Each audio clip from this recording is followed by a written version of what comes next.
கிதியோன் இஸ்ரவேல் மக்களை போருக்கு அழைத்தான். ஆனால் அவன் மனதில் இன்னும் சிறிது சந்தேகம் இருந்தது. அதனால் கிதியோன் கடவுளிடம், நீங்கள் சொன்னது உண்மை என்று நம்ப எனக்கு ஒரு அடையாளம் தாருங்கள் என்றான். அவன் ஒரு ஆட்டுக்கம்பளியை தரையில் வைத்தான். காலை வந்தபோது ஆட்டுக்கம்பளி மட்டும் நனைந்து சுற்றியுள்ள நிலம் உலர்ந்திருக்க வேண்டும். அப்படி இருந்தால் நீங்கள் என்னுடன் இருக்கிறீர்கள் என்று நான் நம்புவேன் என்றான்.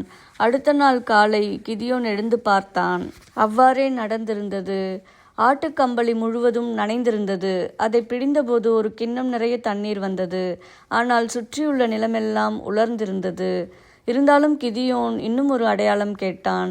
தயவு செய்து கோபப்படாதீர்கள், இன்னும் ஒரு முறை மட்டும் அடையாளம் தாருங்கள். இப்போது ஆட்டுக்கம்பளி மட்டும் உலர்ந்திருக்கட்டும், ஆனால் சுற்றியுள்ள நிலம் நனைந்திருக்கட்டும் என்றான். அந்த இரவும் கடவுள் அவன் கேட்டபடி செய்தார். இதனால் கிதியோன் உறுதியாக கடவுள் உண்மையில் அவனுடன் இருக்கிறார் என்பதை அறிந்தான்.